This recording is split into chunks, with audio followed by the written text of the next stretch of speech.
Hello friends, स्वागत है आपका अपने YouTube channel popular study point में। आज हम लोग क्लास 9th के चैप्टर नंबर 1.1 को सॉल्व करेंगे और इसके जितने भी प्रश्न हैं उसे मैं सॉल्व करूंगा। और केवल आप लोग इसे ध्यान से देखते रहिए और मैं आप लोगों को बता रहा हूं कि मैं जितने भी क्वेश्चन सॉल्व करूंगा बिल्कुल शॉर्ट ट्रिक में सॉल्व करूंगा ताकि आपको आसानी से पूरा का पूरा समझ में आ सके।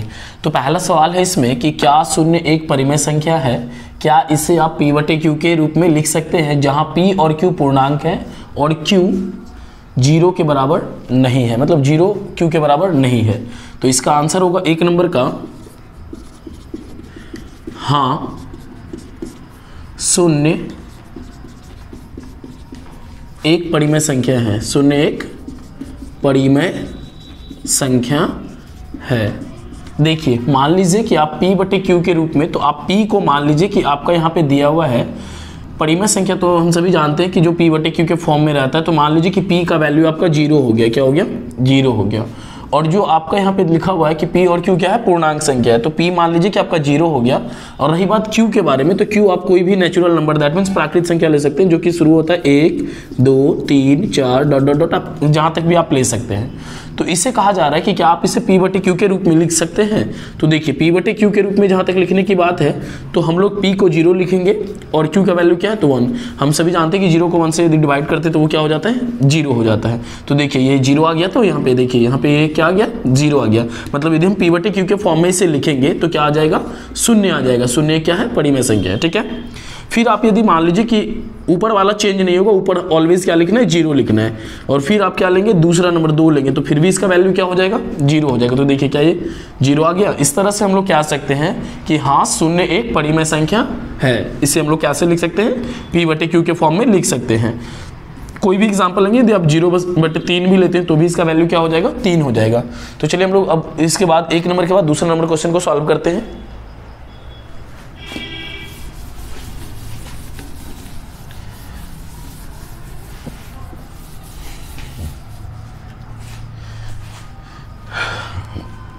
दूसरा नंबर क्वेश्चन है 3 और 4 के बीच 6 परिमेय संख्या ज्ञात करें। 3 और 4 के बीच। तो देखिए, जितने भी परिमेय संख्या आपको याद करने के लिए कहे जाएंगे उसमें एक जोड़ देना है, एक एक्स्ट्रा जोड़ना है। चाहे वो जितना भी आपको परिमेय संख्या कहा जाएगा उसमें एक एक्स्ट्रा जोड़ना है। तो 6 में एक जोड़ देंगे तो कितना हो जाएगा?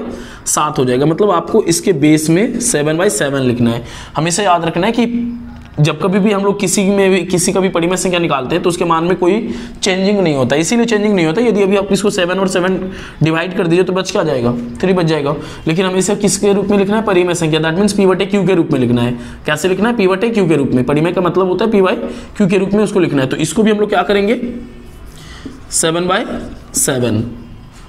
जब कभी भी हम लोग करेंगे तो दोनों में करना होगा। जैसे 3 और 4 था ना, तो 3 में भी ये करना पड़ेगा और 4 में भी ये करना पड़ेगा। तो देखिए, 7 × 3 कितना हो गया? 21/7 तथा 4 × 7 28 और बटे क्या? 7।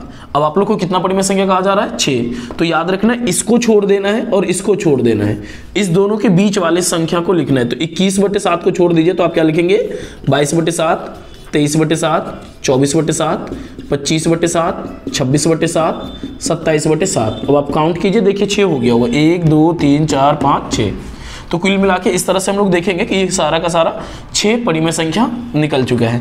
तीसरा नंबर सवाल हम लोग देखेंगे। याद रखना, हमेशा जितना भी जिस भी संख्या के बीच आपको कहा जाए, सपोज यदि आपको कहा जाए, एक और मैं इसी के तरह से एक और एग्जाम्पल बताता हूँ।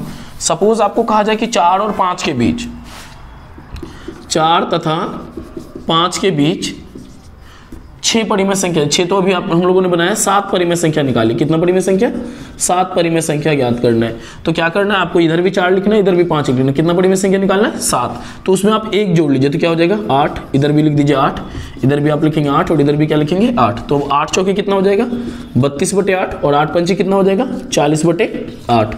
अब देखिए, 32 को इसको पूरा का पूरा छोड़ देना और इसको भी पूरा का पूरा छोड़ देना। 32 को छोड़ देंगे क्या हो जाएगा? 33/8, 34/8, 35/8, 36/8, 37/8 और 38/8 और फाइनली 39/8। देखिए, 40 से पहले और 32 के बाद। अब आप काउंट कीजिए, 1 2 3 4 5 6 7 हो गया ना पूरा का पूरा। इस तरह से हम लोग क्या निकालते हैं? परिमेय संख्या निकालते हैं। अब हम लोग क्वेश्चन नंबर 3 देखेंगे। सेम प्रोसेस है, कोई चेंजिंग नहीं है। ये देखिए 3 बटे क्या है? 5 है।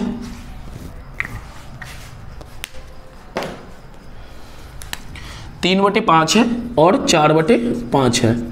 3/5 और 4/5 कितना पड़ी में संख्या 5। क्या करेंगे, एक एक्स्ट्रा जोड़ देंगे तो क्या हो जाएगा 6। हर कंडीशन में क्या करना है, ऊपर नीचे दोनों मल्टीप्लाई करना है ना, ऊपर नीचे दोनों। कभी ऐसा नहीं होगा कि केवल एक से मल्टीप्लाई कर देंगे, जब भी होगा तो क्या करना होगा, ऊपर नीचे दोनों मल्टीप्लाई करना होगा। तो अब 6 गुना 3 कितना हो गया 18 और 6 गुना 5 कितना हो गया 30। तो 6 गुना 4 कितना हो गया 24 और 6 गुना 5 कितना हो गया 30। अब 18/30 को छोड़ दीजिए और 24/30 को भी छोड़ देना है, मतलब इस दोनों के बीच की संख्या को लिखना है। तो 18 को छोड़ देंगे तो क्या होगा 19/30, 20/30, 21/30, 22/30, 23/30 और ये फाइनली तो 24 आ ही गया। अब काउंट कीजिए 1 2 3 4 5, कितना पड़ी में संख्या लिखना था 5। तो इस तरह से हम लोग क्या करेंगे, 5 पड़ी में संख्या हम लोग निकाल लेंगे, कोई भी संख्या हो। अभी यदि यहाँ पे क्या था 6 पड़ी में संख्या तो उसमें 1 जोड़ देते तो 7/7 लिखते।